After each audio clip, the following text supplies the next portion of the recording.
এই অনুষ্ঠানে আমি জেনেছি যে আমি আসলে একজন আমার প্রিয় মানুষের সাথে সাক্ষাৎ হবে, আর তিনি হলেন আমাদের সকলের প্রিয় ডক্টর কামরুল ইহসান স্যার। আল্লাহর বান্দাকে আমরা নানাভাবে জেনেছি। তিনি বিভিন্ন মানুষের, রোগীদের যেভাবে সেবা দিয়েছেন এবং নিজেকে যেভাবে উজাড় করেছেন, সামনে প্রশংসা করা যদি শরিয়াতে প্রশংসনীয় বিষয় হতো তাহলে আমি অনেক কথা বলতাম। শুধু এটুকু বলি, আল্লাহ রাব্বুল আলামিন তাকে সর্বোত্তম বিনিময় দান করুন। এবং সেই সাথে আমি শুরুতেই দোয়া করি রব্বে করিমের কাছে, আমার সামনে উপবিষ্ট আমার ভবিষ্যৎ চিকিৎসকবৃন্দ যারা আছেন, আমাদের ডক্টর কামরুল ইসলাম স্যারের মতো এভাবে মানব সেবায় তাদেরকে অগ্রসর থাকার তৌফিক দান করুন। আপনারা যদি সবাই স্যারের মতো এরকম আন্তরিক হন, উদার হন, তাহলে আমাদের এই গরিব দেশের টাকা পয়সা আমাদের পার্শ্ববর্তী দেশে কিংবা ব্যাংককে আমাদের আর রেখে আসতে হবে না। আমি আশা করব যে আপনারা প্রত্যেকে আপনাদের সেই জায়গাতে যথেষ্ট সচেষ্ট থাকবেন, এবং এই বিষয়টা নিয়ে আমি মূলত কয়েকটি কথা আপনাদের সামনে আরজ করতে চাই। এই বিষয়টিকে সামনে রেখে, সম্মানিত ভাইরা আমার, আল্লাহ সুবহানাহু ওয়া তাআলা কোরআনে হাকিমে ইরশাদ করেছেন, ওয়া আওহাইনা ইলাইহিম ফি'লাল খায়রাত ওয়া ইকামিস সালাহ ওয়া ইতাইজ যাকাহ ওয়া কানু লানা আবিদিন। অর্থাৎ আল্লাহ বলছেন যে নূহ আলাইহিস সালাতু ওয়াস সালাম এবং তারপরে আরও বিভিন্ন নবী রাসূলগণ যারা পৃথিবীতে এসেছেন, তাদের সবার প্রতি আল্লাহ রাব্বুল আলামিনের কমন কিছু নির্দেশ ছিল, যেগুলো শুধুমাত্র আমাদের প্রিয় নবী সাল্লাল্লাহু আলাইহি সাল্লামের জন্যই প্রযোজ্য ছিল না। আমাদের প্রাণাধিক প্রিয় রাসূল সাল্লাল্লাহু আলাইহি সাল্লামের পাশাপাশি তার আগে যারা নবী রাসূল হিসাবে পৃথিবীতে এসেছেন, তাদের সবার প্রতি আল্লাহ রাব্বুল আলামিনের কমন নির্দেশ ছিল সবাই যেন কল্যাণমূলক কাজে নিজেদেরকে নিয়োজিত করেন, মানুষের সেবায়, মানুষের কল্যাণে নিজেদেরকে যেন তারা সবসময় নিবেদিত রাখেন। এরপরে আল্লাহ বলেছেন ওয়া ইকামিস সালাহ, পাশাপাশি যেন তারা সালাত কায়েম করেন, যাকাত আদায় করেন। এই আয়াতে আমরা দেখতে পাচ্ছি আল্লাহ রাব্বুল আলামিন ফি'লুল খায়রাত বা বিভিন্ন ধরনের বিবিধ আইটেমের যে ভালো কাজ আছে, জনকল্যাণমূলক কাজ, জনসেবামূলক কাজ, মানুষের উপকার সাধন করা, এই কাজে যেন নবী রাসূলগণ নিজেদেরকে নিয়োজিত রাখেন, সেজন্য আল্লাহ তাদেরকে নির্দেশ করেছেন। এরপরে অবশ্য নামাজের কথা বলেছেন দ্বিতীয় পর্যায়ে এসে, তারপরে বলেছেন যাকাতের কথা। এই আয়াত পরিষ্কারভাবে আমাদেরকে ধারণা দেয়, আমরা যদি আল্লাহর প্রিয় বান্দা হতে চাই, আমরা যদি ভালো মুসলিম হতে চাই, তাহলে আমাদেরকে মানব দরদি হতে হবে, মানুষের কল্যাণে নিজেকে নিবেদিত করতে হবে। আল্লাহ রাব্বুল আলামিন কোরআনে কারিমে বলেছেন, কুনতুম খায়রা উম্মাতিন উখরিজাত লিন-নাস, তোমরা পৃথিবীর ইতিহাসের সবচেয়ে শ্রেষ্ঠ জাতি, শ্রেষ্ঠ উম্মত হিসাবে আল্লাহর কাছে বিবেচিত হয়েছ। কারণ উখরিজাত লিন-নাস, তোমাদেরকে সৃষ্টি করা হয়েছে, তোমাদেরকে পাঠানো হয়েছে মানুষের কল্যাণে। তোমরা বেঁচে থাকো নিজের জন্য না, মানুষের জন্য, অন্যের উপকার করবার জন্য তোমাকে সুযোগ দেয়া হয়েছে, অবারিত সুযোগ, যেটা পূর্বের অনেক জাতি, অনেক গোষ্ঠী, অনেক উম্মত, অনেক সম্প্রদায়কে দেয়া হয়নি। এই একটি আয়াতও আমাদের শ্রেষ্ঠত্বের কারণ কিন্তু বর্ণনা করে দিয়েছে। আমাদের প্রিয় নবী সাল্লাল্লাহু আলাইহি সাল্লাম তিনি বলেছেন, মান ইসতাতাআ আন ইয়ানফা আখাহু ফালইয়ানফা, কেউ যদি কারোর উপকার করবার কোনো সুযোগ পায়, কোনো স্কোপ পায় কারো উপকার করবার, সে যেন সে স্কোপটি হাতছাড়া না করে, সে যেন কারোর উপকার করেই ছাড়ে। প্রিয় নবী সাল্লাল্লাহু আলাইহি সাল্লামকে জিজ্ঞাসা করা হয়েছে, সুইলা রাসূলুল্লাহ সাল্লাল্লাহু আলাইহি ওয়াসাল্লাম আইয়ুন নাস আহাব্বু ইলাল্লাহ, আল্লাহর কাছে কোন মানুষ সবচেয়ে বেশি প্রিয়,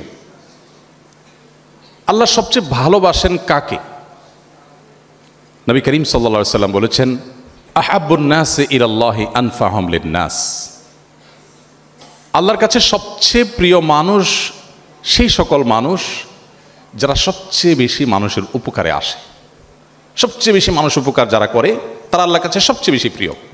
প্রিয় ভাইরা আমার, কোরআনে হাকিমে আল্লাহ রাব্বুল আলামিন বলেছেন, ইন্নাল্লাহা ইউহিব্বুল মুহসিনিন, আল্লাহ রাব্বুল আলামিন অন্যের প্রতি ইহসান এবং অনুগ্রহ যারা করে সে মানুষগুলোকে আল্লাহ রাব্বুল আলামিন ভালোবাসেন। একটি হাদিস আপনারা আমি বোধ করি সবাই শুনেছেন, সেটি হলো অনেক পূর্বেকার, কত শত কত হাজার বছর আগের ঘটনা, সেটা আল্লাহ ভালো জানেন। নবী সাল্লাল্লাহু আলাইহি ওয়াসাল্লাম বলেছেন যে অনেক পূর্বেকার একজন ব্যভিচারিণী নারী, যিনি সারা জীবন পাপের মধ্যে ডুবেছিলেন, পঙ্কিলতার মধ্যে ছিলেন, অপবিত্র জীবন যাপন করেছেন, একটি পিপাসার্ত কুকুরকে নিজের ওড়না ছেড়ে কুয়া থেকে পানি তুলে সেই ওড়না চিবিয়ে পানি পান করিয়েছেন। জাস্ট এই একটি কাজ আল্লাহ সুবহানাহু ওয়া তাআলাকে এত বেশি সন্তুষ্ট করে দিয়েছে যে আল্লাহ সুবহানাহু ওয়া তাআলা তার জীবনের সমস্ত পাপ, সব অন্যায়গুলোকে ক্ষমা করে দিয়ে আল্লাহ সুবহানাহু ওয়া তাআলা তাকে জান্নাতে দেওয়ার সিদ্ধান্ত গ্রহণ করেছেন। আবার একই সাথে এর বিপরীতে যে হাদিসটি রয়েছে সেটিও আপনারা জানেন, উভয় হাদিস বিশুদ্ধ সূত্রে প্রমাণিত এবং বর্ণিত, যে একজন নারী তিনি অত্যন্ত আবেদা ছিলেন, যায় নামাজ থেকে একটুও সরতেন না, সবসময় আল্লাহ বিল্লাহ করতেন, জিকির আজকার করতেন। তার নামাজ এবং ইবাদতে ডিস্টার্ব করে একটা বিড়াল, সেই বিড়ালকে তিনি বেঁধে রেখেছেন, খাবার দেননি। আল্লাহ তাআলার কাছে এই কাজটি খুব খারাপ লেগেছে। আল্লাহ রাব্বুল আলামিন তাকে তার সমস্ত ইবাদত ক্যান্সেল করে দিয়ে, সবগুলোকে আল্লাহ রাব্বুল আলামিন বাতিল করে দিয়ে তাকে জাহান্নামের ফয়সালা করেছেন। মানুষের উপকার করবার যে ইবাদত, এই ইবাদতকে আমরা অনেক মুসলিম ঘরে জন্ম নেয়া মানুষরাও মনে করি এটা জাস্ট একটা সামাজিক একটা ভালো কাজ। এটা যে একটা ইবাদত, অনেক বড় ইবাদত, এটা আমরা অনেকে জানি না। ডক্টর খন্দকার আব্দুল্লাহ জাহাঙ্গীর রাহিমাহুল্লাহর নাম আপনারা অনেকে শুনেছেন, আপনারা অনেকে স্যারের সাথে পরিচিত আছেন। ইসলামী বিশ্ববিদ্যালয় কুষ্টিয়ার আল হাদিস ডিপার্টমেন্টের প্রফেসর ছিলেন। স্যারের একটি কথা আমি বিভিন্ন জায়গায় বলার চেষ্টা করি। স্যার বলতেন, আমি আমার এই ক্ষুদ্র জীবনে দেশে বিদেশে বিভিন্ন ইউনিভার্সিটিতে, বিভিন্ন শিক্ষা প্রতিষ্ঠানে কোরআন এবং হাদিসের উপরে উচ্চতর ডিগ্রি নিয়েছি। দীর্ঘদিন ইউনিভার্সিটিতে ছেলেদেরকে ইসলামিক সাবজেক্টের উপর শিক্ষকতা করেছি, অধ্যাপনা করেছি। ইসলামিক বিষয়ের উপরে বহু বই পুস্তক স্যার লিখেছেন, আপনারা জানেন, শত শত পৃষ্ঠার বই লিখেছেন, বাংলায় লিখেছেন, ইংরেজিতে লিখেছেন, বিভিন্ন ভাষায় স্যারের বই আছে। ক্ষণজন্মা এই ব্যক্তিত্ব, তিনি বলেছেন, আমার সারা জীবনে ইসলাম শিক্ষার নির্যাস, তার সামারি যদি জানতে চান আপনি, তো আমি 2 লাইনে আপনাকে সামারি দিতে পারবো। আমি কোরআন, পুরো কোরআন পড়ে, হাদিসের ভাণ্ডারের ভেতরে অবগাহন করে, কোরআন এবং হাদিসের নির্যাস, ফিক সহ ইসলামের অন্যান্য যে জ্ঞানভাণ্ডার আছে, সেই জ্ঞানভাণ্ডারের ভিতরে ডুব দিয়ে যৎকিঞ্চিত জ্ঞান আমার সারা জীবনে অর্জন হয়েছে, তার নির্যাস হলো 2 লাইন। নাম্বার 1, ইমানের পর, ইমানকে সহি এবং বিশুদ্ধ করবার পর, আকীদাকে কলুষমুক্ত, ভুল ভ্রান্তিমুক্ত করবার পর, মেইন মৌলিক যে ফরজ ইবাদতগুলো আছে, 5 ওয়াক্ত নামাজ, যাকাত, হজ ইত্যাদি, এই মেইন ফরজ ইবাদতগুলোর পর আল্লাহকে সন্তুষ্ট করার সবচেয়ে কার্যকর এবং সবচেয়ে সংক্ষিপ্ত পথ হলো মানুষ উপকার করা। এটা হলো 1 লাইন। আর দ্বিতীয় লাইন হলো কুফরের পর, আল্লাহর প্রতি অবিশ্বাসের পর, শিরকের পর, বড় বড় মৌলিক যে অপরাধগুলো আছে এগুলোর পর, কবিরা গুনাহগুলোর পর আল্লাহ তাআলা সবচেয়ে বেশি অসন্তুষ্ট হন বান্দার সে কাজে, যে কাজে বান্দা মানুষের ক্ষতি করে। স্যারের এই নির্যাস, আমি যে কয়েকটি হাদিস আপনাদের সামনে পেশ করেছি, সে হাদিস এবং কোরআন কারীমের আয়াতগুলো সামনে রাখলে আমাদের কাছে যেটি পরিষ্কার হয় তা হলো, মানুষের উপকার করার এই ইবাদত, এটিকে আমাদের জীবনে বিশেষভাবে গুরুত্ব আরোপ করা উচিত। আমাদের প্রিয় নবী সাল্লাল্লাহু আলাইহি সাল্লাম, তিনি আল্লাহ রাব্বুল আলামিনের পক্ষ থেকে নবুয়ত এর দায়িত্ব বুঝে পাওয়ার আগে তিনি তার মক্কার জীবনে ছোটবেলা থেকে, শৈশব থেকে মানুষের উপকার করবার, মানব সেবা করবার জন্য চেষ্টা করতেন। একটি হাদিস আপনারা অনেকেই শুনে থাকবেন, হেরা গুহায় যখন জিবরিলের সাথে তার প্রথম সাক্ষাৎ হয়, তিনি কিছুটা ভড়কে যান। বাসায় আসার পর স্ত্রী খাদিজা রাদিয়াল্লাহু তাআলা আনহাকে যখন তিনি বলেছেন, আমি ভয় পেয়েছি, এরকম একটি দৃশ্য দেখতে পেলাম, এই গুহায় আমি দীর্ঘদিন ইবাদত করছি, কেউ কারোর সাথে সাক্ষাৎ হয়নি, তিনি হঠাৎ করে জিবরিলকে দেখেছেন, তিনি আবার 3 বার তাকে বুকের সাথে নিয়ে চাপ দিয়েছেন, নবী সাল্লাল্লাহু আলাইহি ওয়াসাল্লাম ভয় পেয়ে গেছেন।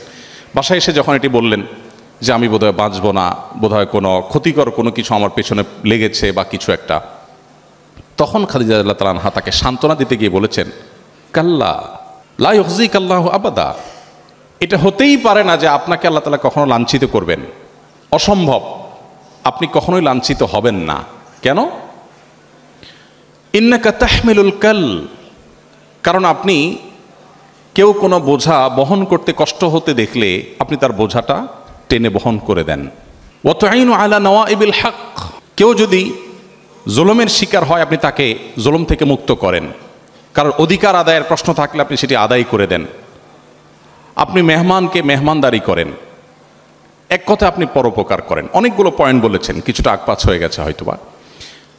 তো খাদিজা রাদিয়াল্লাহু তাআলা আনহা তিনি এই কথাগুলো বলে নবীজি সাল্লাল্লাহু আলাইহি ওয়াসাল্লামকে বলছিলেন যে আল্লাহ আপনাকে কখনো লাঞ্ছিত করবেন না, কারণ যে ব্যক্তি এতটা পরোপকারে নিজেকে মগ্ন করে, নিয়োজিত রাখে, ব্যস্ত করে রাখে, আল্লাহ তাআলা তাকে চূড়ান্তভাবে অপদস্থ করতে পারেন না, এটা হতে পারে না। খাদিজা রাদিয়াল্লাহু তাআলা আনহার সেই কথা চরম সত্য হয়েছে। প্রিয় ভাইয়েরা আমার, এই যে মানুষের উপকার করার ইবাদত, এই ইবাদতটুকু আপনারা যারা চিকিৎসা পেশার সাথে যে কোনোভাবে জড়িত আছেন, আপনাদের চাইতে ভালোভাবে অন্য কোনো পেশার মানুষরা এতটা সম্পাদন করতে পারে না যতটা আপনারা পারেন। আমি একটি কথা বিভিন্ন সময় বলার চেষ্টা করেছি বিভিন্ন জায়গায়। প্রত্যেকটা মানুষের জীবনে চাওয়া পাওয়া থাকে, আক্ষেপের জায়গা থাকে, আফসোসের জায়গা থাকে। আমার জীবনে যদি কোনো আফসোস বলেন, আলহামদুলিল্লাহ আল্লাহ তাআলা আমাকে সব কিছু দিয়েছেন, আল্লাহর নেয়ামতে আমি ধন্য হয়েছি, কোনো কিছুর কোনো ঘাটতি আল্লাহ দেননি, আল্লাহ সবই দিয়েছেন। তবে আমার ত্রুটি যে আমি চিকিৎসক হতে পারিনি। হ্যাঁ, সিরিয়াসলি, কারণ একজন চিকিৎসক তার জান্নাতে যাওয়ার পথ এত সংক্ষিপ্ত, এত সহজ, এটা দেখে আমার ঈর্ষা হয়। এত মানুষ থাকতে কেন কামরুল ইসলাম স্যারকে আমার এত বেশি ভালো লাগে? কারণ চিকিৎসক হয়ে তিনি যে সহজে মানুষের হৃদয় জয় করেছেন, অন্য কোনো পথে মানুষের হৃদয় জয় করার, মানুষের দিলের নিংড়ানো দোয়া পাওয়ার পথ আমার অন্তত জানা নাই। আপনি মানুষকে লক্ষ লক্ষ টাকা দিয়ে দিতে পারেন, কোটি কোটি টাকা দিয়ে দিতে পারেন, কিন্তু একজন অসুস্থ মানুষ, একজন রোগীকে যদি আপনি আন্তরিকতা দিয়ে সেবা দেন, আপনার মনোযোগ দিয়ে, আপনার ভালোবাসা দিয়ে, আপনার ঐকান্তিকতা দিয়ে, আপনার প্রচেষ্টা দিয়ে যদি আপনি তাকে সেবা দিতে পারেন, এই লোকটার যে হৃদয় নিংড়ানো দোয়া আপনি পাবেন, এটি অনেক কাজ করে, অনেক ভালো কাজ করে, অন্য অনেকভাবে উপকার করে মানুষের দিল থেকে এইভাবে দোয়া আসলে পাওয়া সম্ভব নয়। আর এই কারণে আপনাদের প্রতি আমার উদাত্ত আহ্বান, যারা আমার প্রাণপ্রিয় শিক্ষার্থীবৃন্দ আছেন, আপনারা ভবিষ্যতে ইনশাআল্লাহ চিকিৎসক হয়ে পড়াশোনা শেষ করে আপনারা এদেশে চিকিৎসা সেবায় আপনাদের যে সেরাটা আছে সেটা আপনারা উপহার দিবেন ইনশাআল্লাহ। কিন্তু আমি আপনাদেরকে সুনির্দিষ্টভাবে আপনাদের ভাই হিসাবে ছোট ছোট করে কয়েকটি আমার পক্ষ থেকে আবেদন আপনাদের সামনে পেশ করব। তার আগে আমি আমার এই চ্যাপ্টারটা আমি একটু ক্লোজ করতে চাই যে মানুষের উপকার করবার যে সুযোগ আপনাদের সামনে আছে জীবনের এই পর্যায়ে এসে, অর্থাৎ আপনারা যে পর্যায়ে আছেন স্টুডেন্ট হিসাবে, আপনাদের প্রতি আমার উদাত্ত আহ্বান থাকবে, আপনারা সিদ্ধান্ত নিয়ে নেন যে আমরা চিকিৎসা পেশাকে আমাদের নিজেদের উপার্জন হিসাবে গ্রহণ না করে এটাকে আমি সত্যিকার অর্থে আমার স্বপ্নের সেবা হিসাবে দেখব ইনশাআল্লাহ। চেষ্টা করা যাবে না ইনশাআল্লাহ? আমাদের এই দেশটি নানা কারণে আমরা পিছিয়ে আছি। আপনারা আমার চাইতে অনেক ভালো জানার কথা কি পরিমাণ টাকা আমাদের দেশ থেকে আমাদের পার্শ্ববর্তী দেশে মানুষ চিকিৎসার জন্য রেখে আসে। এই গরিব দেশের টাকা কি পরিমাণ রেখে আসে মানুষ থাইল্যান্ডের ব্যাংককে গিয়ে, অন্য জায়গায় গিয়ে। আমাদের দেশে অনেক সীমাবদ্ধতা আছে, আমি আপনাদের উপর দোষ আরোপ করছি না। আমি জানি আমাদের অনেক চিকিৎসকগণ সেবা দিতে চান, অনেক ক্ষেত্রে আমরা পিছিয়ে আছি, সেজন্য আমরা সেই সেবাগুলো আমাদের রোগীদেরকে আমরা দিতে পারি না। কিন্তু কিছু জিনিস আপনারা চাইলেই করতে পারেন এবং খুব সহজে আপনারা রোগীদের মন জয় করতে পারেন, এবং সেটা করতে পারা উচিত আপনাদের। কারণ মানুষ সবচেয়ে কষ্টের সময় আপনাদের কাছে আসে, আর আমার মতো হুজুরদের কাছেও মানুষ কষ্টের সময় আসে। আমি একটা কথা প্রায় বলি, আমাদের দেশে ব্যবসায়ী এবং রাজনীতিবিদরা, আমার দীর্ঘদিন ধর্মীয় কাজ করার যে অভিজ্ঞতা আছে তার আলোকে আমি দেখেছি, বিভিন্ন সময় আমাদের কাছে তারা আসেন। অনেক তরুণ আমার কাছে সিভি নিয়ে আসে, ভাই আপনার কাছে অনেক ব্যবসায়ীর নম্বর আছে, অনেককে আপনি চিনেন, পরিচয় আছে, একটু সিভিটা দিন ভাই, যেন চাকরি দিয়ে দেন, বেকার আছে। তো আমি যুবককে বসায় সুযোগ থাকলে চা পানি খাওয়ায় বলি, ভাই দুঃখের কথা কি বলবো, আমাদের মতো হুজুরদের কাছে ব্যবসায়ীরা কখনো তাদের সুদিনে আসে না। যখন রাস্তায় বসার উপক্রম হয়, ব্যবসা যখন লাল বাতি হলুদ বাতি জ্বলা শুরু করে, তখন তারা সব আমাদের দোরগোড়ায় চলে আসে, এসে এবার হুজুর পানি পড়া দেন, তেল পড়া দেন, দোয়া দুরুদ করেন। একই ব্যবসায়ী, আমি বহু ব্যবসায়ীকে দেখেছি যে ওনার যখন দুর্দিন ছিল উনি অনবরত আসছেন, দোয়া দুরুদ চাইছেন, এরপর দেখি অনেক দিন কোনো খোঁজ খবর নাই। নিজে থেকে যদি খবর নেওয়ার জন্য বন্ধুবান্ধব লেভেলের হয়তো বা ওরকম পার্সোনাল লেভেলের সম্পর্ক থাকলে যদি খবর নেই, ভাই অনেক দিন তো খোঁজ খবর নাই, কী ব্যাপার, দোয়া টোয়া লাগে না এখন আর? তখন বলে যে হুজুর আলহামদুলিল্লাহ ব্যবসাটা ভালো রান করছে, সময় পাচ্ছি না হুজুর, সময় করে আসবো। আমি বলি আল্লাহ আপনাকে সময় না করার তৌফিক দান করুক, কারণ আপনার সময় হওয়া মানে ব্যবসা খারাপ হওয়া, সেটা আমি চাচ্ছি না। ঠিক একইভাবে রাজনৈতিক নেতৃবৃন্দকে আমি দেখেছি, তারা যখন খুব চাপে থাকেন, এক কথা বিরোধী দলে থাকেন, তখন তারা হুজুরদের মজলিসে, দরবারে, অফিসে নিয়মিত যাতায়াত করেন, ফোন করেন, হুজুর একটু দোয়া করেন, হুজুর আল্লাহ রক্ষা করে। আর যখনই তাদের পরিস্থিতি পাল্টে যায়, তখন হুজুররা চেরাক দিয়ে তাদেরকে আর খুঁজে পায় না। তো আমাদের হুজুরদের কাছে যেরকম মানুষ তার জীবনের সবচেয়ে কঠিন সময় আসে, সুদিনে আসে না। ওই যে চাকরি প্রার্থী যুবককে আমি বুঝাই, ভাইরে তোমার চাকরি আমি কিভাবে দিব, ওই ব্যবসায়ী তো সুদিন হলে আর আসে না, দুর্দিন হলে আসে, তখন তার চাকরি পারলে ছাঁটাই করতে চায়, সে নতুন করে লোক থেকে নেবে। তো বাস্তবতা হলো, আপনারা যারা চিকিৎসা পেশার সাথে জড়িত আছেন, মানুষের সবচেয়ে কষ্টের সময় আপনাদের কাছে আসে। আমি সেদিন কুয়েটের প্রোগ্রামে বলেছিলাম, আমাদের ইঞ্জিনিয়ার ভাইদের কাছে মানুষ যায় হলো সুখের সময়, আর আপনারা যারা ডাক্তার, আপনাদের কাছে আসে মানুষ দুঃখের সময়। এই সময়টাতে আপনারা যদি একটু চেষ্টা করেন, একটু যদি আপনাদের সদিচ্ছা থাকে, তাহলে সেক্ষেত্রে মানুষের হৃদয়ের জগৎ জয় করা অনেক সহজ, অনেক সহজ। আমার এক বন্ধু আছেন এই ঢাকা মেডিকেল কলেজের, নাম আর বললাম না, কারণ একটা দোষের কথা বলতে যাচ্ছি, এবং আমার খুব ঘনিষ্ঠ বন্ধু মানুষ। তিনি আমাকে বলছিলেন একবার, ভাই আমাদের কাছে কোনো পেশেন্ট আসলে, পেশেন্টের লোকজন, আত্মীয় স্বজন যারা থাকে, তাদেরকে শুরুতে এমনভাবে অ্যাসেসমেন্ট করার পর ব্রিফ করি যে মানসিকভাবে রোগীর সাথে আসা লোকজন ধরেই নেয় যে এই লোক তো আর বাঁচার কোনো উপায় নেই, বাঁচলে তো আল্লাহর রহমত। তো আমি বললাম, এইভাবে বলার কারণ কি ভাই? একটা মানুষকে আশা দেওয়া যায় না, আল্লাহ ভরসা ঠিক হয়ে যাবে বলা যায় না, কেন এরকম ভড়কায় দেন? তো যেহেতু আমার খুব ঘনিষ্ঠ বন্ধু মানুষ, ফ্রিলি উনি বলছিলেন যে ভাই আসলে আমার দেশে মানুষ রোগী যদি ভালো হয়ে যায় তো বলবে আল্লাহ ভালো করছে, আর যদি রোগী মারা যায় বলবে ডাক্তার বেটা সমস্যা করছে।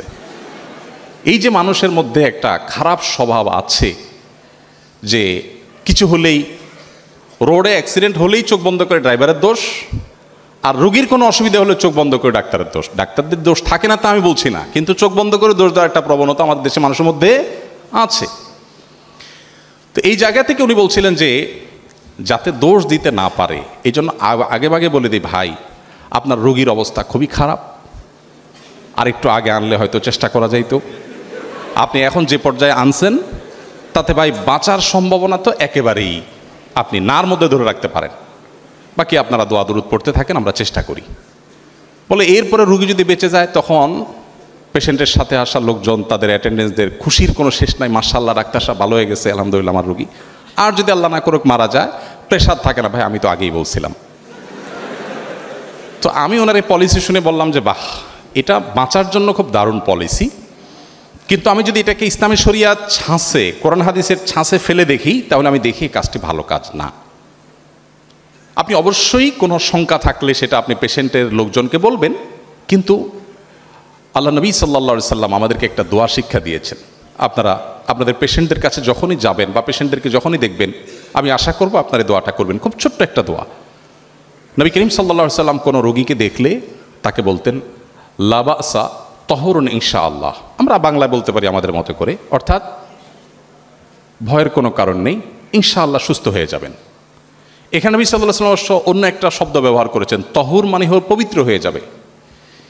এটা নিয়ে অনেক দীর্ঘ আলাপ আছে, আমি সেদিকে যাব না, শুধু এটুকু বলি তো অসুস্থতা এগুলোতে যদি মানুষ ধৈর্য ধারণ করতে পারে, সবর করতে পারে, আল্লাহ রাব্বুল আলামিন তার গুনাহগুলো মাফ করেন, সে পরিচ্ছন্ন হয়ে যায়, পবিত্র হয়ে যায়।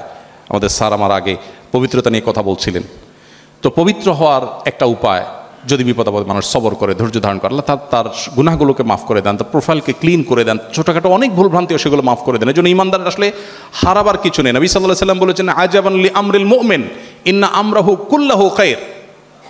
ইমানদারের জীবনের সব কিছুরই বড় অদ্ভুত, তার জীবনে আসলে হারাবার কিছু নেই। হাতির মতো মরলেও লাখ, বাঁচলেও লাখ। ইমানদার তিনি যদি কোনো বিপদের মুখোমুখি হন, তিনি সবর করেন, ফাকানা খায়র আল্লাহ, সবরের বিনিময় আল্লাহ তাকে জান্নাত দেন, রিওয়ার্ড দেন, পুরস্কার দেন। আর যদি তার জীবনে সুখ আসে, তিনি আল্লাহকে শুকরিয়া জানান, তখন তার মাধ্যমে তিনি বিনিময় লাভ করেন। অর্থাৎ ইমানদারের হারাবার কিছু নেই। এখন একজন পেশেন্ট যখন আসে, আপনি তাকে একটু সান্ত্বনা দেন যে ইনশাআল্লাহ সুস্থ হয়ে যাবেন, মন খারাপ করার কিছু নেই, তাহলে তিনি সুস্থ হন বা না হন, এই যে মানসিক শক্তি বৃদ্ধিতে আপনি সহায়ক ভূমিকা রাখলেন, এর কারণে আপনার আমল নামাতে আল্লাহ তাআলা একটা নেকি এবং সওয়াব দিয়ে দিবেন। কিয়ামতের ময়দানে তখন এই সওয়াব দেখে আপনি সারপ্রাইজড হয়ে যাবেন যে এত পরিমাণ সওয়াব কোত্থেকে এলো। ওই যে প্রত্যেক পেশেন্টকে বলেছেন, সওয়াবের নিয়ত করে বলেছেন, আল্লাহ তাআলা সেটা দিয়েছেন। আমি আমার একটা গল্প বিভিন্ন জায়গায়, এর আগে একাধিক জায়গায় শেয়ার করেছি। আদ্দিন মেডিকেল কলেজে একটা প্রোগ্রামে বলেছিলাম, আরও কোথাও হয়তো বলেছি। আমার একটা ছোট্ট অপারেশন হয়েছে একবার। সৃষ্টিগতভাবে অনেকেরই অনেক উইকনেস আছে। আমার একটা দুর্বলতা হলো, আমি একটু এই ডাক্তারদের কাটা ছেড়ে এগুলোর পরে খুব ভীতু প্রকৃতির মানুষ। তো আমার ওই ছোট্ট অপারেশনটার জন্য আমার যিনি চিকিৎসক ছিলেন, আমি ওনাকে বললাম যে ভাই, মেহেরবানি করে কোনো আপনার যারা স্যার ছিলেন, এই ডিপার্টমেন্টের হেড ছিলেন, এককালে চেয়ারম্যান ছিলেন, এরকম কেউ থাকলে একটু রাখা যায় না? তো বলে ঠিক আছে ভাই, সে ব্যবস্থা করব। আবার ওই যে আমার যে বন্ধু ছিলেন ঢাকা মেডিকেল কলেজে, তিনিও ছিলেন। আর এখানে আছেন আমাদের ডাক্তার নুরুল্লাহ ভাই ইবনে সিনা, উনি চিটাগাং মেডিকেল কলেজের স্টুডেন্ট সম্ভবত। নুরুল্লাহ ভাই অ্যানেস্থেসিয়ার ডাক্তার, উনি অ্যানেস্থেসিয়াতে 2 জন ছিল, উনি ছিলেন, আরেকজন ছিলেন, আর অন্য ডাক্তার ছিলেন 3 জন, মোট 5 জন। অপারেশনটা হলো একটা ফোড়ার মতো ছোটোখাটো বিষয়। ডাক্তার হলেন 5 জন। আমার ডিমান্ড ছিল, পেশেন্টের ডিমান্ড, ভাই আপনি রাখেন, কারণ আমি ওই যে ভীতু প্রকৃতির। অপারেশনের পরে যখন পোস্ট অপারেটিভ রুমে আমাকে নেওয়া হলো, আমার তো জান যায় যায় ভাব। আমি চিন্তা করছি, আল্লাহ বেঁচে আছি এখনও, আলহামদুলিল্লাহ। কারণ আমার জীবনের আগে অপারেশন থিয়েটারে ঢুকি না, ওইটাই প্রথম। হয়তো প্রথমবার সবার একটু ভয় বেশি লাগে কিনা যায় না, যাই হোক। এখন পোস্ট অপারেটিভ রুমে আমাকে যখন রাখা হয়েছে, আমার ফ্যামিলি ক্যাবিনে অপেক্ষা করছে, এদিকে আমি চিন্তা করছি, আল্লাহ, অনেকে শুনেছি যে পোস্ট অপারেটিভ রুম থেকেই মারা যায়, না জানি কখন মালাকুল মউত আসে। আমি কালিমা টালিমা পড়ছি, খুব প্রস্তুতি নিচ্ছি। আসলে ছোট অপারেশনটা হয়েও গেছে, বাট আমি চিন্তা করছি যে না জানি কি হয়, খুব ভয় পাচ্ছি। এর মধ্যে পর্দা টানানো, পর্দার অপর প্রান্ত থেকে যেহেতু অনবরত ডাক্তাররা আসছেন, অনেকেই আসছেন দেখতে, তখন একজন নার্স অন্য নার্সকে জিজ্ঞাসা করেছেন, তিনি ডিউটিতে নতুন এসেছেন তখন সকালবেলা, এসে বলছেন যে ওনার কি হয়েছে, যে এত ডাক্তার, এত লোকজন যাচ্ছে, কি অপারেশন হলো? তখন আমি আর ওটা বললাম না অপারেশনটা কিসের, তো বললো যে এই অপারেশনটা হয়েছে, খুব ছোট্ট একটা অপারেশন। এটা বলার পর ওই নার্স এমনভাবে তুচ্ছ তাচ্ছিল্য করে, অপমানকরভাবে তিনি বললেন, এই অপারেশন মানে এইটার জন্য এত কাহিনী?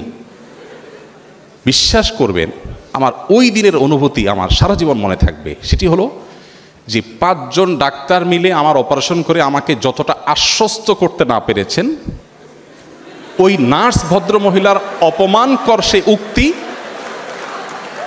তার ওই কথা আমার মনকে এত শক্তিশালী করেছে। আমি তখন চিন্তা করলাম, ছি ছি ছি, এর জন্য আমি এত কাহিনী করছি।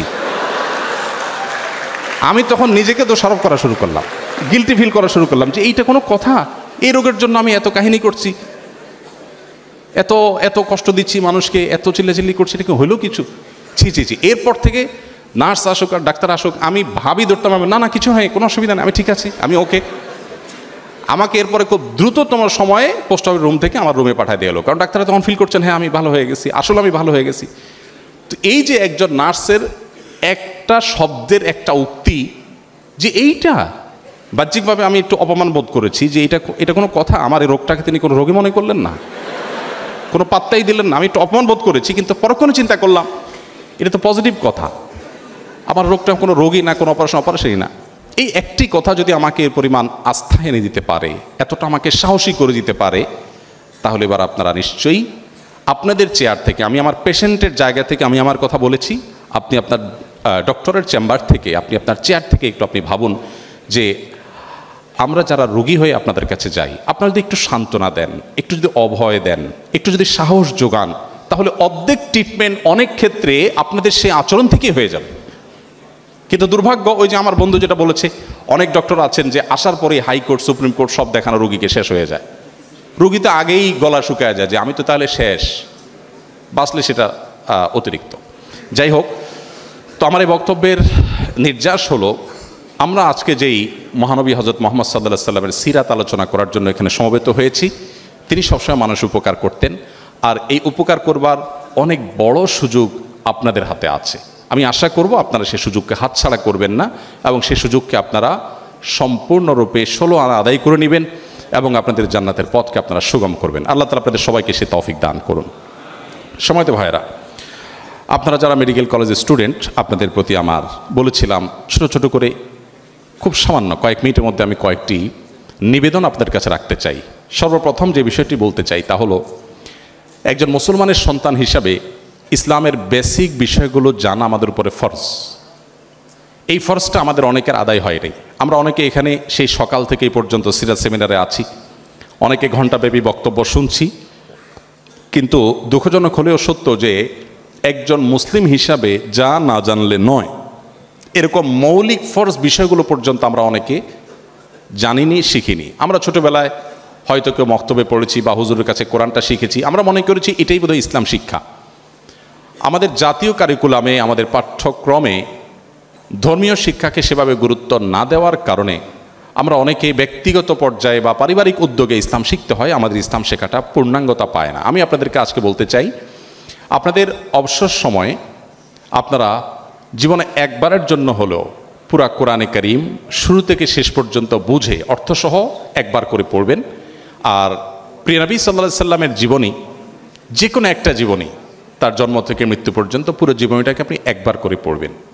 সেই সাথে কোনো একটা নির্বাচিত হাদিস গ্রন্থ আপনার কাছে থাকতে পারে।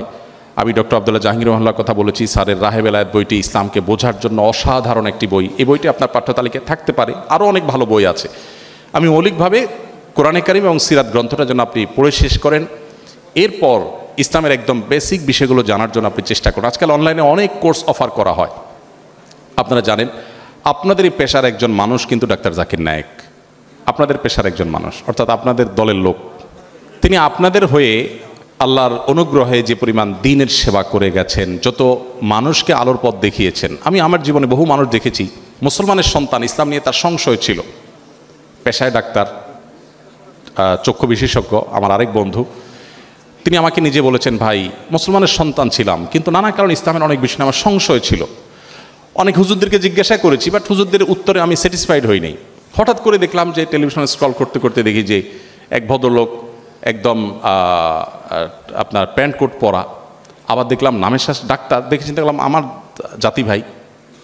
তখন একটু মনোযোগ দিয়ে শুনলাম, শুনে দেখি বাহ, একই প্রশ্নের উত্তর উনি দিচ্ছেন, বাট আমি অনেক স্যাটিসফাইড হয়ে যাচ্ছিলাম। যাই হোক, এরপরে তিনি আস্তে আস্তে অগ্রসর হতে লাগলেন। এখন মাশাআল্লাহ দ্বীনের এমন একটা পর্যায়ে চলে গেছেন আমার সে ভাই, যে তাকে দেখে আমার রীতিমতো ঈর্ষা হয় যে তার মতো আমল করতে পারতাম। ভাইরা আমার, আপনারা আপনাদের এই পেশাগত যে দায়িত্ব, যে কাজ, যে ব্যস্ততা, এগুলোর ফাঁক দিয়েও চাইলে দ্বীনের বেসিক বিষয়গুলো আপনারা শিখে ফেলতে পারেন। আপনারা একটু আগে আমাদের শ্রদ্ধেয় কামরুল স্যারের বক্তব্যে শুনছিলেন যে স্যার স্মার্টফোন ব্যবহার করেন না, বাটন ফোন ব্যবহার করেন। মাশাআল্লাহ, অসাধারণ। যদিও এই যুগে শুধু বাটন ফোন ব্যবহার করা মানুষ পাওয়া সোনার হরিণ হয়ে গেছে, তো স্মার্টফোন আমাদের যে পরিমাণ সময় কিল করে, অপচয় করে, অপ্রয়োজনীয় সময় আমাদের খেয়ে ফেলে, শুধু ওই সময় থেকে সামান্য একটু সময় বের করলে আপনি ইসলামের বেসিক বিষয়গুলো জানতে পারবেন। ইসলামকে যদি আপনি জানেন, বিশেষ করে নবী সাল্লাল্লাহু আলাইহি সাল্লামের সিরাত, এটা জানার জন্য আজকে সেমিনার করা যথেষ্ট নয়। আমি আপনাদেরকে আহ্বান করব, আপনি একটি সিরাত গ্রন্থ আপনার জীবনে, সেটা হতে পারে রাহিকুল মাকতুম, সেটা হতে পারে নবী রহমত, সেটা হতে পারে যে কোনো ভালো অথেন্টিক সিরাত গ্রন্থ, ডক্টর আলী সাল্লাবির যে সিরাত গ্রন্থ, সেটা পড়তে পারেন। আর অনেকগুলো আছে। সৈয়দ সুলাইমান নাদবী, তার একটা ঐতিহাসিক সিরাত গ্রন্থ আছে, বাংলা অনুবাদ, নামটা আমি ভুলে গেছি। তো এইগুলোর কোনো একটা যদি আপনার পাঠ্যতালিকায় থাকে, আর সম্ভব হলে একাধিক যদি হয়, আপনি পুরো সিরাত গ্রন্থটা শুরু থেকে শেষ পর্যন্ত পড়েন। আমি আপনাকে আল্লাহর উপর ভরসা করে দায়িত্ব নিয়ে বলতে পারি, আপনি ইসলামটাকে ভেতর থেকে অনুভব করবেন, আপনার কাছে বোঝা মনে হবে না, আপনার কাছে নামাজ পড়াটা বোঝা মনে হবে না, আপনার কাছে ভালো লাগা কাজ করবে। আপনি ইসলামটাকে বুঝে আদায় করলে যে স্বাদ, যে তৃপ্তি, সে অবর্ণীয় তৃপ্তি পাবেন। আপনার ইমানের মিটার তরতর করে অনেক উপরে উঠে যাবে। কারণ আমি একটি কথা প্রায় বলি, আজও এক অন্য ধর্মাবলম্বী ভাই ইসলাম গ্রহণ করেছেন, তিনি এফিডেভিট কমপ্লিট করেছেন, অফিসিয়াল সব কাজ শেষ করেছেন, এরপর আমার এখানে কালিমা শাহাদা পাঠ করতে এসেছেন। আমি প্রত্যেক মুসলিমকে জিজ্ঞাসা করি, যারা আমার হাতে দেশে দেশের বাইরে ইসলাম গ্রহণ করে, আমি জিজ্ঞেস করি, ভাই কি দেখে আপনি ইসলামে আসছেন? সাধারণত আমরা মুসলমানদের যে অবস্থা, আমাদের আচার আচরণ, আমাদের কাজ কারবার, আমাদের ভেজাল, আমাদের দুর্নীতি, আমাদের অপকর্ম, আমাদের গুনাহে লিপ্ততা, এগুলো এত বেশি হয়ে গেছে যে আমাদের কাজকাম দেখে অন্য ধর্মের কেউ ইসলামের প্রতি আকৃষ্ট হওয়ার কোনো কারণ থাকতে পারে না।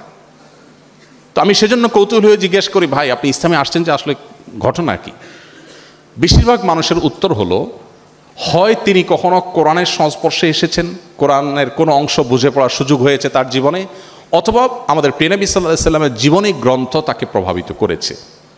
ফ্রান্সের একজন পলিটিশিয়ান এক সময় 2009-10-11 এই সময়ে আমি যখন সৌদি আরবে ছিলাম, প্রবাসী বাংলাদেশিদের সেবায় সৌদি আরবের ইসলামিক অ্যাফেয়ার্স মিনিস্ট্রির অধীনে কাজ করতাম, তখন আমার মনে আছে যে ফ্রান্সের একজন পলিটিশিয়ান, তিনি প্রচণ্ড মুসলিম বিদ্বেষী ছিলেন। তার বিরুদ্ধে আমি নিজে সোশ্যাল মিডিয়াতে অনেক অ্যাক্টিভিজম করেছি, লেখালেখি করেছি। অনেক দিন পর, মনে হয় বছরখানেক আগে, নৌবাহিনীর একজন সাবেক কর্মকর্তা আমাদের অফিসে এসেছেন, আমার সাথে ভালো পরিচয় আছে। তিনি প্রসঙ্গত বলছিলেন, ভাই এই ভিডিওটা দেখেন তো। আমি দেখেছি ওই ভদ্রলোক, তার ফেসটা আমার মনে আছে, সেই ভদ্রলোক দেখি লেকচার দিচ্ছে ইসলামের ব্যাপারে এবং বলছেন যে কেউ যদি ইসলামের ব্যাপারে ভেতর থেকে স্যাটিসফাইড হতে চায়, এই যে জন্মসূত্রে মুসলমান হয়ে ইসলামকে সেভাবে ফিল করে না, জাস্ট বাবা মা মুসলমান, সে মুসলমান হয়েছে, সে যদি সত্যিকারের মুসলমান হতে চায়, যে ইসলামটা সে প্রতি মুহূর্তে পরিতৃপ্তির সাথে অনুভব করবে, সে যদি সেই ইসলাম চায়, তো সে মাস্ট প্রফেট মুহাম্মদ সাল্লাল্লাহু আলাইহি সাল্লামকে তাকে জানতে হবে। আমি তার ওই ভিডিও দেখে তো অবাক হয়ে গেলাম যে এই ভদ্রলোককে তো আমি চিনি, এ তো প্রচণ্ড ইসলাম বিদ্বেষী ছিলেন, কাহিনী কি এই লোক এত সুন্দর বক্তব্য দিচ্ছে। তখন আমাকে উনি বললেন যে উনি সিরাত গ্রন্থ পাঠ করে নবী সাল্লাল্লাহু আলাইহি সাল্লামের জীবন ইতিহাস হয়তো দোষ ধরার উদ্দেশ্যে পাঠ করেছেন, মুসলমানদের পেছনে লাগার জন্য করেছেন, কিন্তু আল্লাহ তাআলা তাকে হেদায়েত দিয়েছেন। তিনি এটা পাঠ করার পর নিজে স্বেচ্ছায় ইসলামের ছায়া তুলে তিনি এসেছেন। ভাইরা আমার, প্রিয় নবী সাল্লাল্লাহু আলাইহি সাল্লামের জীবদ্দশায় যত মানুষ ইসলাম গ্রহণ করেছে, সেই ওমর রাদিয়াল্লাহু তাআলা আনহু থেকে নিয়ে, ওমর রাদিয়াল্লাহু তাআলা আনহু এসেছিলেন রাসূল সাল্লাল্লাহু আলাইহি ওয়াসাল্লামকে হত্যা করার জন্য, খুন করবার জন্য, দায়িত্বপ্রাপ্ত হয়ে এসেছেন, কিন্তু এসে নবী সাল্লাল্লাহু আলাইহি সাল্লামের কাছে ইসলাম গ্রহণ করে তারপর ফিরে গেছেন। অসংখ্য ব্যক্তিত্ব পাবেন আপনি যারা শুধুমাত্র নবী সাল্লাল্লাহু আলাইহি সাল্লামের ব্যক্তিত্বে মুগ্ধ হয়ে ইসলাম গ্রহণ করেছেন। কেন আপনি একটি সিরাত গ্রন্থ পড়া উচিত মুসলমানের সন্তান হিসাবে আপনার জীবনে, এ বিষয়ে অনেক কথা আমাকে বলতে হবে, আমার হাতে সময় নেই। আমি শুধুমাত্র একটি কথা বলে আমি শেষ করবো এই অংশটা। সেটা হলো, যে মানুষটির পৃথিবীতে আগমনের, পৃথিবীর আলো দেখবার আগেই বিপদ মাথায় করে এসেছেন, পৃথিবীর আলো দেখবার পরপরই মমতাময়ী মাকেও হারিয়েছেন। কৈশোরে যখন তার একমাত্র অভিভাবক দাদা আব্দুল মুত্তালেব, কোরাইশের নেতা, কৈশোর পার হতে না হতে দাদা আব্দুল মুত্তালেবকে আল্লাহ নিয়ে গেছেন, তিনিও মারা গেছেন। একের পর এক পায়ের নিচ থেকে, পায়ের নিচে থেকে মাটিগুলো সরে যাচ্ছে। এরপরে তার জীবনের সবচেয়ে দুঃসময় যখন এসে পৌঁছেছে, সবচেয়ে কঠিন সময়, তার ঘরে থেকে তাকে যিনি সাহস দিতেন, অভয় দিতেন, তিনি ছিলেন তার স্ত্রী খাদিজা রাদিয়াল্লাহু তাআলা আনহা। আর বাহির থেকে যিনি তাকে প্রোটেক্ট করতেন, তিনি ছিলেন আবু তালেব, তার চাচা। একই বছর দুজনকে আল্লাহ নিয়ে গেলেন, পায়ের নিচ থেকে মাটি সব সরে যাচ্ছে। এরপর শুরু হলো নির্যাতনের স্টিম রোলার। কতভাবে একটা মানুষকে অপমানিত করা যায়।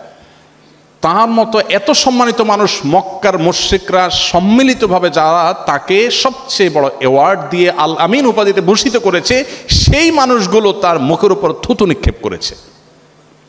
তিনি যখন সেজদায় চলে গেছেন, ওটের নাড়ি বুড়ি এনে তার পিঠের উপরে রেখে দিয়েছে। তাকে ফিজিক্যালি অ্যাটাক করা হয়েছে, রক্তাক্ত করা হয়েছে। হেন কোনো অপমান নাই যেটা তাকে করা হয়নি। 3টি বছর তার সাথে অবরোধ করা হয়েছে। কি অবরোধ? আজকের মোড়ল রাষ্ট্রগুলো যেরকম অবরোধ করে সেরকম না, সে অবরোধ ছিল অনেক ভয়ঙ্কর অবরোধ। সে 3 বছরের অবরোধে মক্কার কোনো মানুষ তার সাথে, তার অনুসারীদের সাথে কথা পর্যন্ত বলতো না, কেউ কোনো লেনদেন করতো না। সেই যুগে অল্প কয়েকজন মানুষ মক্কায় বসবাস করে। সেই সমাজে যখন সবাই কয়েকজন মানুষের সাথে এরকম সম্পর্ক ছিন্ন করে, তখন তাদের জীবন কি হয় সেটা বলার অপেক্ষা রাখে না। এত কঠিন সময় পার করার পর যখন মক্কায় থাকা গেল না কোনোভাবে, তিনি হিজরত করে আল্লাহর নির্দেশে মদিনায় যেতে লাগলেন। সেই হিজরতটাও তাকে করতে শান্তিমতো দেওয়া হলো না, রাতের অন্ধকারে তাকে আত্মগোপন করে যেতে হলো। যেতে গিয়ে আবার গারে শহরে আশ্রয় নিতে হলো, সেখানে তাকে ধাওয়া করা হলো, সেখান থেকে ধরে এনে তাকে হত্যা করার ষড়যন্ত্র করা হলো। এর আগে তাকে বারবার হত্যা করতে চেষ্টা করা হলো, তার মেয়েদের উপরে টর্চার করা হলো, তার অনুসারীদেরকে জ্বলন্ত চুলার উপরে, কয়লার উপরে রেখে যেরকম মাছ ভাজি করে মানুষ, মাছ পুড়ে খায় মানুষ, ঠিক সেভাবে এক একজন অনুসারীকে আরবের যে গরম, মিডল ইস্টের যে গরম, যারা গিয়েছেন তারা জানেন, চামড়া পুড়ে যাওয়া গরম, সে গরমে উত্তপ্ত পাথরের উপরে সাহাবীদেরকে শুইয়ে, খালি শরীরে শুইয়ে তাদের বুকের উপরে আবার ভারী এবং ওইরকম আগুনের মতো গরম পাথর দিয়ে তাদেরকে চাপা দিয়ে রাখা হতো। চামড়া গলে পাথর ঠান্ডা হয়ে যেত। ভাইরা আমার, এত নির্মম নির্যাতনের পর যখন মদিনায় আসলেন একটু শান্তিতে থাকবেন, মদিনায় মানুষজন বললেন যে আপনারা কষ্ট করার দরকার না, আপনি আমাদের এখানে চলে আসেন, আমরা আপনাকে ওয়েলকাম করব। তিনি গেলেন তাদের কথায়, সেখানে তাকে শান্তিতে থাকতে দেওয়া হলো না। একটার পর একটা যুদ্ধ চাপিয়ে দেওয়া হয়েছে, কখনো বদর, কখনো ওহুদ, কখনো খন্দক, কখনো তাবুক। একটি রাতের জন্য তাকে শান্তিতে ঘুমোতে দেওয়া হয়নি। যার জীবনে এত বাধা, এত বিপত্তি, এত ষড়যন্ত্র, এত জুলুম, এত নির্যাতন, আমি প্রায় বলি পৃথিবীর ইতিহাসে মুহাম্মদ সাল্লাল্লাহু আলাইহি সাল্লামের চাইতে বেশি দুঃখী কোনো মানুষ ছিল না। সবচেয়ে বেশি কষ্ট যিনি করেছেন, দুনিয়াতে এসেছেন দুঃখ মাথায় করে, যাওয়া পর্যন্ত দুঃখে ছিলেন। ইন্টারেস্টিং বিষয় হলো, এত দুঃখ যার জীবনে, তার তো বেঁচে থাকাটাই বেশি। সেখানে শুধু তিনি বেঁচে থাকেন নাই, তিনি তার মিশন ইসলামকে মদিনা হিজরতের পর মাত্র 10 বছরে গোটা পৃথিবীর প্রান্তে প্রান্তরে পৌঁছে দিয়েছেন। তার মিশনকে তিনি সাকসেস করেছেন। পৃথিবীর সবচাইতে কষ্টে নিপতিত মানুষটি যদি সবচেয়ে স্বল্পতম সময়ে সাকসেসের সর্বোচ্চ চূড়ায় যেতে পারে, সেই মানুষটির জীবনের সিক্রেটসটা কি ছিল, তার সাফল্যের গল্পগাথা কি ছিল, তার সে জীবনে কি আমাদের জানা প্রয়োজন নয়? মুসলিম তো বটেই, সত্যানুসন্ধানে অন্য ধর্মাবলম্বী ভাইদেরকেও তো আমি আহ্বান করব যে এরকম একজন মানুষ যার জীবনটা একটা মিরাকল, যে এত বিপদের মধ্যে আপনারা পড়াশোনা শেষ করে, ডাক্তারি পড়া শেষ করে আপনারা চাকরি বাকরিতে ঢুকে 10 বছর সময় তো আপনার জীবন গোছানোর জন্য যথেষ্ট হয় না। 10 বছরে তো আপনি একটা ভালো চেয়ারে যেতেও পারেন না। সেখানে মুহাম্মদ সাল্লাল্লাহু আলাইহি সাল্লাম 10 বছরে নিজের জীবনের ক্যারিয়ার নয়, নিজের পরিবারের অর্থনৈতিক অবস্থা নয়, শুধুমাত্র মক্কা মদিনার মানুষ নয়, গোটা বিশ্বের পট পরিবর্তন করে দিয়ে গেছেন। কি ছিল তার জীবনে, কিভাবে করেছেন, এই জানার কৌতূহল প্রত্যেকটা সত্যানুসন্ধানে মানুষের মধ্যে থাকা দরকার। আমি আমার জীবনে কোনো সিরাত গ্রন্থ 8 বার 10 বার পাঠ করেছি, শুরু থেকে শেষ পর্যন্ত। আমি কোনো বই খুব বেশি পড়তে অভ্যস্ত না, কিন্তু সিরাতের গ্রন্থ পেলে আমি না পড়ে পারি না, এবং শুরু থেকে শেষ পর্যন্ত বারবার পড়তে থাকি। প্রত্যেকবার নতুন নতুন বিষয় আমার মধ্যে উদ্ভাসিত হয়, আমার ঈমানকে বৃদ্ধি করে। এই জন্য আমি আপনাদেরকে আহ্বান করতে চাই যে আপনাদের শিক্ষা জীবনের ফাঁকে ফাঁকে একবার হলেও নবীজিকে জানার জন্য একটি সিরাত গ্রন্থ কমপ্লিট শুরু থেকে শেষ পর্যন্ত পড়ার চেষ্টা করবেন। কোরআনে কারিম শুরু থেকে শেষ পর্যন্ত একটু একটু করে প্রতিদিন আপনি পড়ে এটাকে শেষ করবেন। এই দুটি কাজ যদি আপনি করেন, তাহলে আপনি মুসলিম বাই চান্সের জায়গা থেকে মুসলিম বাই চয়েস হতে পারবেন ইনশাআল্লাহ। আমি উদাত্ত আহ্বান আপনাদের প্রতি রাখলাম। নাম্বার 2, আপনাদের উদ্দেশ্যগুলোকে এখন থেকে একটু আপনারা মডিফাই করে নেবেন। অর্থাৎ আপনি আপনার এই পেশাটাকে আপনার নিজের কিংবা পরিবারের অর্থনৈতিক উন্নতির মাধ্যম হিসাবে বিবেচনা না করে মানুষের সেবা করে আল্লাহকে সন্তুষ্ট করার সবচেয়ে চূড়ান্ত যে সুযোগ আছে সেই সুযোগ হিসাবে আপনি নেবেন। আপনি এটাকে ধরেই নেবেন, আমি ইবাদত করার উদ্দেশ্যে ডাক্তার হচ্ছি, আমি চিকিৎসক হচ্ছি, যে আমার পেশেন্টকে উপকার করে আমি আল্লাহর কাছ থেকে রিওয়ার্ড আশা করব। তাহলে আপনার চাকুরি, আপনার পেশেন্টকে দেখে আপনি ফি নেওয়া, এই সবগুলোর পাশাপাশি আপনার নিয়তটা যদি হয় যে আমি আল্লাহকে সন্তুষ্ট করতে চাই, আল্লাহর কাছে রিওয়ার্ড আশা করি, তাহলে এই নিয়তের কারণে শুধুমাত্র আপনার পুরো জীবনটাই নেকামলে পরিপূর্ণ হয়ে যাবে। এবং আমি যেটা বলছিলাম যে অন্য অনেক পেশার মানুষজন এত বেশি মানুষের দোয়া পেতে পারে না, আপনি যতটা পেতে পারেন। একটা সুন্দর মুচকি হাসির মাধ্যমে, একটা সুন্দর আচরণের মাধ্যমে, একটু আপনার আন্তরিকতার মাধ্যমে। আমি জানি আপনারা যারা এই পেশার সাথে জড়িত আছেন, আমরা এদেশের মানুষ আমি আমার মতো সাধারণ রোগী যারা, আমরা অনেকেই বেবুঝা রোগী। ওই যে আমার সামান্য একটা বিষয়ের জন্য 5 জন ডাক্তারকে একত্র করে ফেলেছি, আমরা একটু বেবুঝাই থাকি আমরা পেশেন্ট যারা আছি। আপনাদেরকে অনেক বিরক্ত করি আমরা, এক জিনিস 5 বার জিজ্ঞাসা করি। ওই যে একটা প্রসিদ্ধ চুটকি আছে না, যে কোন ডাক্তার বলেছেন যে ভাই পেশেন্টকে বলে দিয়েছেন রাতে আপনার রুটি খেতে হবে। এর অনেক দিন পরে ডাক্তার কাছে আসলেন, দেখলেন যে ডাক্তার চেক করে অবস্থার উন্নতি হয় না, বললেন যে আপনাকে রাতে রুটি খাইতে বলছি, খান নাই? বলে হ্যাঁ, রাতে প্রতিদিন খাইছি, ভাত খাওয়ার পরে নিয়মিত রুটি খাইছি আমি। ওই ঘটনার মতো ঘটনা আপনাদের কাছে অহরহ আসে, প্রচুর বিরক্ত আমরা করি। আপনাদের ধৈর্য ধারণ করা কঠিন হয় আমি জানি, কিন্তু এই কঠিন কাজটা করেই তো আল্লাহর কাছে জান্নাত আশা করতে হবে। আমি দেশের বাইরের একজন চিকিৎসকের কাছে একবার কোন একটা রোগে গেছিলাম, যাওয়ার পরে আমি দেখলাম একটু নতুন অভিজ্ঞতা হলো আমার। তিনি প্রেসক্রিপশন লিখছেন আমার দিকে ফিরিয়ে, পেশেন্টের দিকে ফিরিয়ে ইংরেজিতে তিনি প্রেসক্রিপশন লিখছেন। আমি চিন্তা করলাম বাহ, অনেকভাবে লেখার কথা জেনেছি, এটা তো নতুন অভিজ্ঞতা হলো আমার। মানে আমি পেশেন্ট হিসাবে আমি যেন জিনিসটা বুঝতে পারি, লিখছেন আর আমাকে বুঝাই দিচ্ছেন। লেখার পরও বুঝাই দিতে পারতেন, বাট তিনি এটা চেষ্টা করছেন। এবং তার যে কসরতটা আমার খুব ভালো লাগে কাজ করলো, যে আমি তার পেশেন্ট হিসাবে আমার বোঝার সুবিধার্থে আমাকে দেখিয়ে দেখিয়ে তিনি লিখছেন উল্টা দিক থেকে। নিশ্চয়ই এটা আত্মস্থ করতে তার অনেক কষ্ট করতে হয়েছে, কিন্তু তিনি সেই কাজটা করেছেন। তো আমরা যদি চাই আমাদের পেশেন্টদের যে তাদের অধৈর্য, তাদের অনেক আচরণ যেটা আপনাদেরকে কষ্ট দেয় ডাক্তার হিসাবে, আমি জানি আপনাদের বিরক্তির কারণ হয়, একই কথা বারবার জিজ্ঞেস করে, কিন্তু ওই যে স্যার যে কথাটা বলেছেন, ওই জায়গায় যদি আপনি নিজেকে কল্পনা করেন, আপনি যদি পেশেন্ট হতেন, তাহলে সেক্ষেত্রে হয়তো তার মতো না হলেও আপনি অনেক বেশি ব্যাকুল থাকতেন, পেরেশান থাকতেন, অস্থির থাকতেন। আপনি বারবার জিজ্ঞাসা করতেন, ভয় থাকে ডাক্তার সাহেব ঠিক বলেছেন তো, আবার জিজ্ঞাসা করে যে ভুল বলেন নাই তো। তো এই জায়গাগুলোতে আপনাদের ধৈর্যের পরাকাষ্ঠা প্রদর্শন করতে হবে। আমি আপনাদেরকে অনুরোধ করব যে আপনারা পেশেন্ট যখন আসবে একটু মুচকি হাসি দিয়ে তাদের সাথে কথা বলবেন, এবং নিয়ত রাখবেন যে আমি এটা ইবাদত করছি, এটা আমার পেশাগত দায়িত্ব পালন করছি না।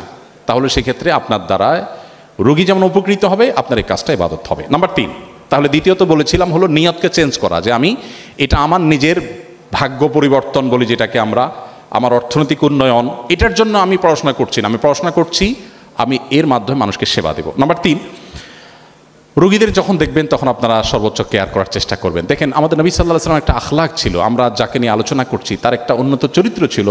তিনি যখন কারোর দিকে কথা বলতেন, কারোর সাথে কথা বলতেন, তখন তার দিকে পরিপূর্ণ ফিরে কথা বলতেন। যে আমি যখন স্যারের সাথে কথা বলছি তখন তার দিকে ফুল মুখ করে কথা বলতেন। তিনি এভাবে ঘাড় ফিরিয়ে কারোর দিকে কথা বলতেন না। আমাদের দেশে তো এটা তো একটা ট্র্যাডিশন হয়ে গেছে, মানুষ যখন বড় চেয়ারে চলে যায়, আল্লাহ যখন একটা পর্যায়ে নিয়ে যায়, তখন আশপাশে মানুষের সাথে এইভাবে ফিরে কথা বলাটাকে তার জন্য অপমান মনে করে, ঘাড় অর্ধেক ঘুরিয়ে কথা বলেন, এটা অহংকারী মানুষের আলামত। প্রিয় নবী সাল্লাল্লাহু আলাইহি ওয়াসাল্লাম কখনো সেটা করতেন না। আমাদের প্রিয় নবী সাল্লাল্লাহু আলাইহি ওয়াসাল্লামের এই আখলাকটা যদি আপনারা আপনাদের মধ্যে ধারণ করতে পারেন, পেশেন্টের সাথে যখন কথা বলবেন আন্তরিকতা দিয়ে। অনেক ডাক্তার প্রেসক্রিপশন লেখেন, রুগী ঢোকার পরপরই প্রেসক্রিপশন লেখা শুরু হয়ে যায়। আপনি হয়তো রুগীর নাম লিখছেন, এইজ লিখছেন, রুগী কিন্তু এসব বুঝবে না। রোগী চিন্তা করবে হায় হায় ডাক্তার সাহেব আমি ঢোকার আগে লেখা শুরু করে দিল। আপনার প্রতি তার অবক্তিটা সেখান থেকে শুরু হয়ে যাবে। আপনি যদি সেখান থেকে একটু সিরিয়াসনেসের সাথে, আন্তরিকতার সাথে তার কথা শুনেন, মনোযোগ দিয়ে শুনেন। আমার মা এবং খালা দুজনই গত পরশুদিন এক ডাক্তারের কাছে গেলেন এক জায়গায়। তো আসার পর আমি তাদেরকে নিয়ে বসলাম যে তারা কি বলছেন, কি বললেন ডাক্তার সাহেব। তারা বললেন খুব খুশি বাবা, ডাক্তার সাহেব অনেক মনোযোগ দিয়ে কথা শুনছেন। ডাক্তাররা আপনারা শুধু রুগীদের কথা শুনলে রুগীরা অর্ধেক খুশি।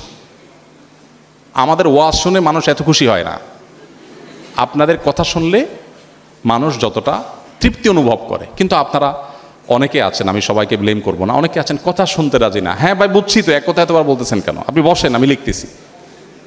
তো আপনার এই আচরণ পরে চিন্তা করেন না ডাক্তার সাহেবের মেজাজ খারাপ আছে, আজকে বাসায় কিছু হয়েছে, আল্লাহ জানে কোন মেডিসিন দিয়ে দেয়, আমার কপালে দুর্গতি আছে কিনা। পেশেন্টের ওই যে অভক্তি শুরু হয়ে যায়, এরপরে ওষুধ খেলে তার আসলে তার ওই ভক্তি নাই, যার কারণে তার রোগ অনেক সময় সারে না। এই জন্য আমি আপনাদেরকে বলবো প্লিজ আপনারা যখন রোগীদেরকে সেবা দিবেন সর্বোচ্চ মনোযোগ দিবেন, সর্বোচ্চ মনোযোগ দিয়ে কথা বলা সুন্নাহ। আপনি যখন কারোর সাথে কথা বলবেন পূর্ণ মনোযোগ দিয়ে কথা বলাটা সুন্নাহ। সো আপনি যতটুকু বলেন, অল্প বলেন, আমি বলছি না যে আপনি আধা ঘন্টা 1 ঘন্টা করে প্রত্যেক রোগীকে দেন, যতটুকু দেন ততটুকু পরিপূর্ণ মনোযোগের সাথে দেন, ধৈর্য ধারণ করে শুনেন। অনেক ডাক্তার আমাদের দেশে আছেন, তাদের এই উদাহরণ আমাদের কাছে আছে, তারা চমৎকার আচরণ করেন রোগীদের সাথে। আমি আশা করবো আপনারা সেটা করবেন। নাম্বার 4, আপনারা যথাসম্ভব মেডিকেল ফিকহের উপর অনেক কোর্স আছে অনলাইনে। আমি এটার উপর অনেক দীর্ঘ আলোচনা করতে পারতাম, সময় আমাদের হাতে নাই, অবশ্য সব কিছু আমার জানাও নাই। মেডিকেল ফিকহের উপরে যে কোর্সগুলো আছে অনলাইনে, এগুলোর উপর আপনার ছোট্ট করে কোনো কোর্স করে নেবেন। কারণ আপনারা আপনাদের এই পেশাগত দায়িত্ব পালন করতে গিয়ে শরিয়ার অনেক মাসআলার মুখোমুখি হন, যেগুলো আধুনিক বিষয় আশয় হওয়ার কারণে গতানুগতিক অনেক সাধারণ মাসলা বই পুস্তকে পাবেন না। পৃথিবীর ইতিহাসে যত মনীষী গত হয়েছেন প্রত্যেকে যার যার পেশার সংশ্লিষ্ট বিষয়গুলো তারা রপ্ত করে আল্লাহ তাআলার প্রিয় বান্দা এবং ভালো মুসলিম হয়েছে। আমি আশা করব আপনারা মেডিকেল রিলেটেড ফিক বা মাসাইল বিষয়গুলোকে আলাদা করে আপনারা শিখবেন। আপনারা যদি চান তাহলে আজকে যেরকম সিরাজ সেমিনার হয়েছে, মেডিকেল ফিকের উপর একটা সেমিনার হতে পারে, এর জন্য এক্সপার্ট যারা তারা আসবেন। তখন আপনারা যদি চান সেরকম হতে পারে, এত বড় আসরে না হলো ছোট্ট করে হলো সেটা হতে পারে। তাহলে সেক্ষেত্রে অনেক জিনিস কিন্তু আপনাদের জানার আছে যেগুলোর সাথে হালাল হারামের সম্পর্ক আছে।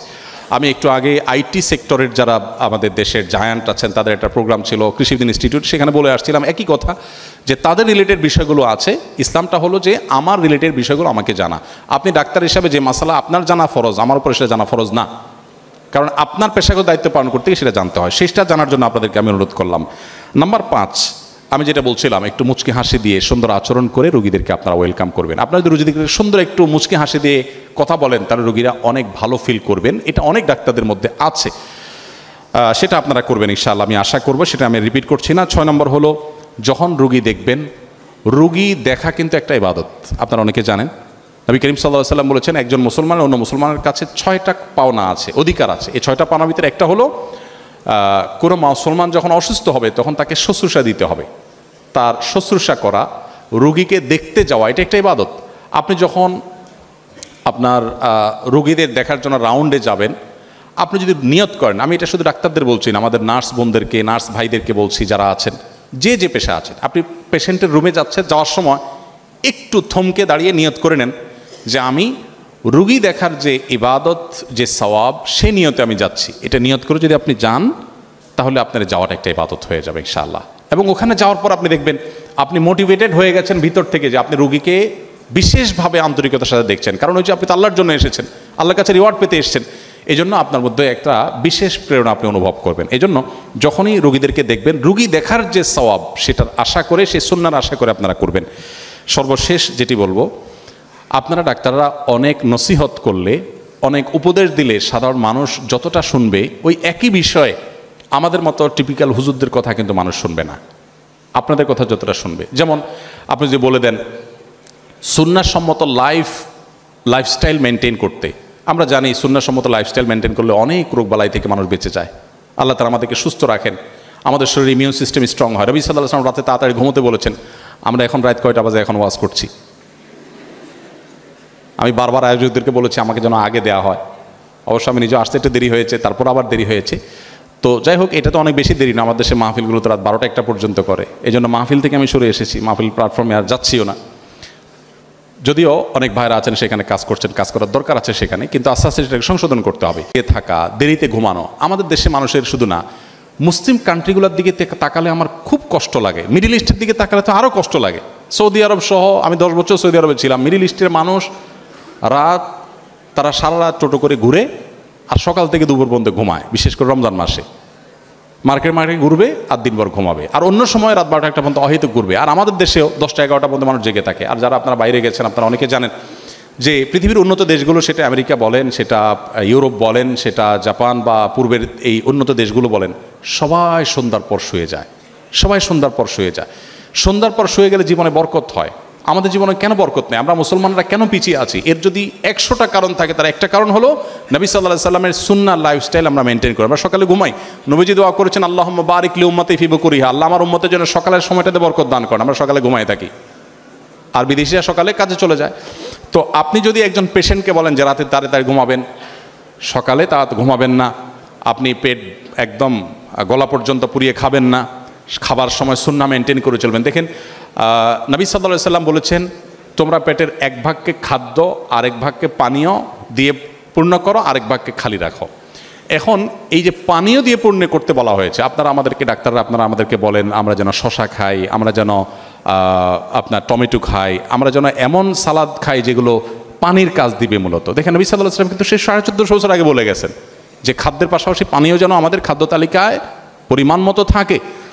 তো নবী সাল্লাল্লাহু আলাইহি সাল্লাম কম খাওয়ার পরামর্শ দিয়েছেন, রোজা রাখার পরামর্শ দিয়েছেন, মাসে 3টা করে রোজা। এখন আপনারা ডাক্তাররা আমাদেরকে বলছেন ওয়াটার ফাস্টিং করো, হ্যাঁ, কম কম খাও, বেশি খাওয়া যাবে না। এখন আমরা আগে হাদিসের কথা শুনেই আমল করতাম, এখন আর হাদিসের কথা শুনে আমল করার প্রেরণার প্রয়োজন হয় না। এখন ডাক্তারদের ভয়ে মানুষ খাওয়া ছেড়ে দিচ্ছে, আপনাদের মাসালার কারণে, আপনাদের ফতোয়ার কারণে আমরা খাওয়া ছেড়ে দিচ্ছি। তো আপনারা যদি সুন্নাহটাকে রিলেট করে ট্রিটমেন্ট করেন তখন রোগীর দুই দিক থেকে উপকার হয়ে যাবে ইনশাআল্লাহ। তো আমি আশা করব আপনারা সে কাজগুলো করবেন। আমি দুঃখ প্রকাশ করছি, কথা বলতে বলতে অনেক বেশি সময় বলে ফেলেছি, অনেক কথা বলে ফেলেছি। আমি সামারি করে দিচ্ছি। প্রথমত, একজন মুসলমান হিসাবে ইসলামের বেসিক বিষয়গুলো জানার জন্য একটা সময় বের করবেন ইনশাআল্লাহ, এটা আপনাদের উপরে ফরজ। প্রিয় নবী সাল্লাল্লাহু আলাইহি সাল্লামকে জানার চেষ্টা জীবনে একবার হলেও করবেন। দ্বিতীয়ত, আপনাদের নিয়ত বা উদ্দেশ্যটাকে পরিবর্তন করে নেবেন যে আপনাদের এই পেশাগত দায়িত্বটা পালন করবেন আল্লাহকে খুশি করার জন্য, আল্লাহর কাছ থেকে রিওয়ার্ড পাওয়ার আশায়। ওই যে মানুষ উপকার করে সবচেয়ে বেশি ইবাদত করা সম্ভব, আল্লাহর প্রিয়পাত্র হওয়া সম্ভব, সেই জায়গাটা যাওয়ার জন্য। তৃতীয়ত, যখনই রোগীদেরকে দেখবেন সর্বোচ্চ গুরুত্ব দিয়ে দেখবেন। 2 মিনিটই সময় দিলেন কিন্তু খুব আন্তরিকতার সাথে দেখলেন, খুব ভালোবাসার সাথে দেখলেন, সিরিয়াসনেসের সাথে দেখলেন, তার আস্থা অর্জন করলেন, তিনি যেন স্যাটিসফাইড হয়ে যান আপনার রুম থেকে যে হ্যাঁ আমাকে ডাক্তার সাহেব সময় দিয়েছেন, মনোযোগ দিয়েছেন। এটা কিন্তু গুরুত্বপূর্ণ একটা সুন্নাহ। আর মনোযোগ না দেওয়া এটা গুরুত্বপূর্ণ একটা খারাপ চরিত্র, যেটা অনেক সময় আমরা ব্যস্ততার কারণে ইগনোর করি মানুষকে। আমার দ্বারা অনেক সময় হয়ে যায়, আল্লাহ আমাকে মাফ করুক। নাম্বার 3, মেডিকেল রিলেটেড যে ফিক মাসাইলগুলো আছে সেগুলো শেখার জন্য একটু সময় বের করবেন। অনেকগুলো কোর্স ডেভেলপ করা আছে অনলাইনে, আপনারা দেখলেই পাবেন, আর অফলাইনেও চাইলে আপনারা আয়োজন করতে পারেন। আর 4 নম্বর হলো সুন্দর আচরণ এবং মুস্কি হাসি দিয়ে মানুষের সাথে আপনারা মানুষকে ওয়েলকাম করবেন। 5 নম্বর হলো রোগীদেরকে যখন দেখতে যাবেন বা পেশেন্ট যখন দেখবেন তখন নিয়ত করে নেবেন যে রোগী দেখা একটা ইবাদত, আমি সেই ইবাদতটা সম্পাদন করছি, তখন এটি একটি ইবাদত হবে।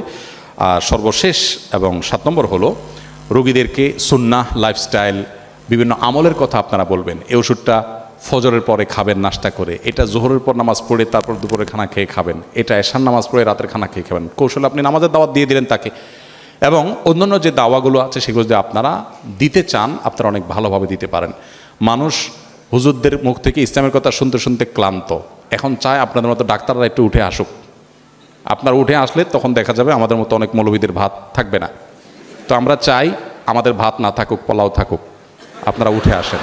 আমি চাই আপনারা উঠে আসেন, আপনারা শিখে আসেন। আল্লাহ তাআলা আপনাদের সবাইকে দুনিয়া এবং আখিরাতে কল্যাণের মুখে কল্যাণের পথে থাকার তৌফিক দান করুন। আজকে যাকে নিয়ে আমরা আলোচনা করছি সেই প্রাণের নবী মুহাম্মদ সাল্লাল্লাহু আলাইহি সাল্লামকে আল্লাহ তাআলা আমাদের সবাইকে জানা, উপলব্ধি করা, তাকে ভালোবাসার তৌফিক আল্লাহ তাআলা আমাদের সবাইকে দান করুন।